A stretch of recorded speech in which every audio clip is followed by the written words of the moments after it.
Trampoline gymnastics is one of the most spectacular sports around. It was first introduced to the Olympics at the 2000 Sydney Games, and in London it will be making its fourth appearance on the big stage. At the last Olympics in Beijing, home nation China were dominant in the event, with Lu Chunlong and He Wen-na emerging victorious in the men's and women's competition. Going into London 2012, one of the strong favourites for gold in the women's competition will be Great Britain's Kat Driscoll. The world #1 is aiming to impress in front of her home crowd.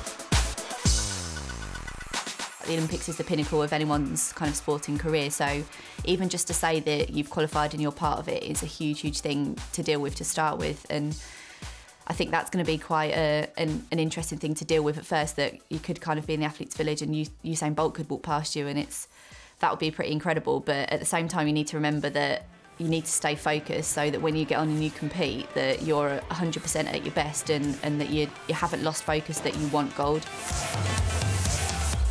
The past 2 years have seen 26-year-old Kat soar to new heights. Since deciding to concentrate on the sport on a full-time basis in 2010, she's had success after success, culminating in her winning the World Cup series of trampoline last year, an achievement that propelled Kat to the top of the world rankings. Obviously everyone dreams about being ranked #1 in the world, and I've always believed that I had it inside me, and I've had a lot of coaches that I've had in the past and people that I've been with have told me that I was going to be like the best in the world and what have you, but it's hard to imagine it actually happening when you do see some of the other people we compete against, because you can watch training and look at people and think, oh my God, they're amazing, but then when it comes to competition, people are completely different. Kat currently lives in the historic English city of Durham. Hailing from Kent in England's southeast, she made the move to the northeast to be with her future husband when she was 18.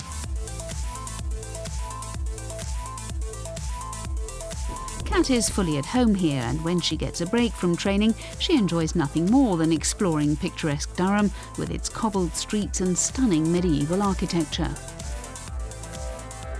I think it's important because it's easy to get kind of taken away and distracted with the stress of it all and the pressure you're getting from the outside, but to have somewhere, like I can come down here and no one knows who I am, and I can just come and just stand here and just think, or just come and just not really do anything in particular, and it just makes me really calm and relaxed, and I need to keep as much of that as possible as I can so that I don't get distracted, I don't feel like I'm getting too much pressure, and everything stays normal. Kat used to work in the local bank, but quit her job 2 years ago. The decision has allowed her to dedicate herself to training in the crucial build-up to the Olympics. Hello. Hello, haven't seen you in a while. So how's training going? Training's pretty good, yeah. I hear you were at Spire the other week. Yes, it's good. I'm enjoying training though, but I miss coming in here. I had a little bit more focus in training as well, because I knew that I'd given up a career and a guaranteed kind of wage coming in, and that I was now in control kind of my destiny, and that it was getting a little bit close to 2012, so there was more focus that you needed to start. If you were going to, like, there was a few girls that were just kind of all on the same level, and I wanted to make the point that I was going to be the one going to the Olympics, and there had to be a kind of decision that, right, now's the time I'm going to do that. Kat trains at the Apollo Trampoline Club in Washington Time and Weir, a short drive from where she lives. It's a relaxed environment where world-class performers train alongside enthusiastic youngsters just starting out. Kat's progress in the sport over the last 7 years has been carefully monitored by her coach, Bill Leach. He's in no doubt as to what's the driving force behind her success. Just the sheer amount of training that she's putting in a week, 21 hours of sport-specific training and 3 hours of strength and conditioning. You know, that takes some doing, some determination, and that's why she's got where she is today.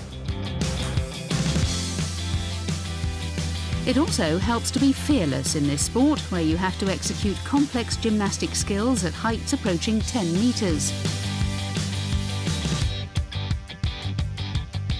In such a fast and precise sport, one mistake can lead to a trampolinist missing the trampoline on their descent.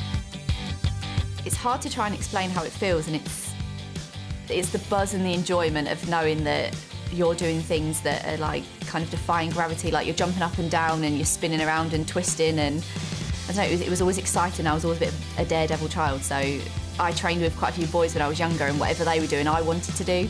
So I was never one, when I was younger, for making things look good. It was just about doing the hardest things I could possibly do, and I just loved the adrenaline of thinking, oh my God, if I do this wrong, like this is going to hurt or something. And in a weird way, that used to actually like make me want to do the harder things, because I liked the fear of like this could go wrong.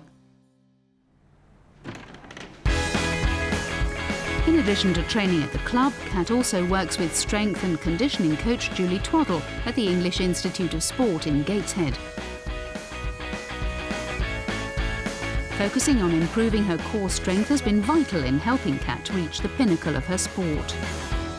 I think within the last year and a half she's really bought into the programme, and she's seen in herself the improvements that some just basic programming has made. So, you know, if we had another 2 years, I think we would see tremendous strides with Kat, but we've probably got about another 10 weeks in terms of training weeks left before she goes into competition and into camp. Push. Made my body so much stronger, and if I hadn't have given up work and started doing this, I definitely wouldn't have got to world #1 last year, because it's not just about what you do on the trampoline. There's so many other factors that people don't think about that are what are making the difference between kind of being a British athlete and being a world #1. Good. Correct body position for takeoff and landing are crucial in helping athletes achieve maximum height on their jumps. Since 2010, time of flight has been added to the scoring guidelines, benefiting athletes who can jump higher and stay in the air for longer. So, since I've been working with Kat, she's made great improvements not only in her strength but in her movement patterns. Mechanically, one of the major concerns was her landing mechanics, which is vitally important in trampoline and for efficiency. And that was one thing we've been able to kind of iron out, and it's started to make a huge difference in her time of flight scores.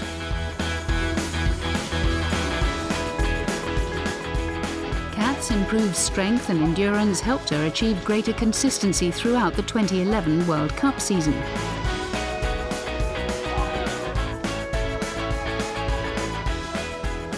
She finished on the podium 3 times last year. Come the London Olympics, Kat is hoping that she'll draw inspiration from her home crowd.